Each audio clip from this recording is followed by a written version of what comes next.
子葉，聽講慈幼葉漢千禧小學55週年校慶喎。哦，咁呢55年裏面有冇咩特別嘅故事啊？等我哋用一段數白欖嚟話你知啦。我校今年55，三代傳奇話你知。69年初創校叫石蔭慈幼小學，20年經風雨，慶祝過後揾新址。93年搬安任，葉漢老先生捐助，新校舍再改名叫慈幼葉漢小學。感恩之心永不忘，籃球場活動室。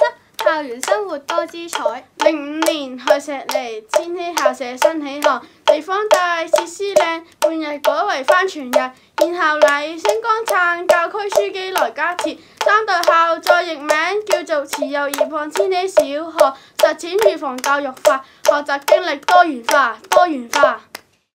慈千嘅故事真係好精彩啊！雖然呢55年經歷咗唔少風雨，但學校仍然堅持為學生提供一個良好嘅學習環境，真係有賴全體師生嘅共同努力同慈幼會、葉漢老先生、李宗德 BBS 太平紳士等一人嘅大力支持。希望慈幼葉漢千禧小學可以喺未來繼續發揮佢嘅光輝，成為地鹽世光，繼續作育英才。最後不如講下慈千嘅 future 啦。Yo yo yo，Are you ready? Let's go！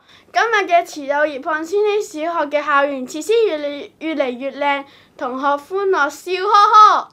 展灣學校交流廣闊，兩地師生情誼深厚，學生嘅視野都加緊擴闊，發掘學生多元化嘅潛能，體藝成就得多不勝數，學生攞獎攞到唔使停手。新課程、新發展，跨課程閱讀都一定唔少得，學玩得嚟又學得多喎，推動 STEAM 教育，動手又動腦，未來絕對唔會老。家校合作默默傾，溝通順暢無阻力，互相信任齊協力，慈千發展唔會停。校外支援優化課程，培育學生全人發展。1 2 3， 慈幼世代領航未來 ，We will lead the future，耶！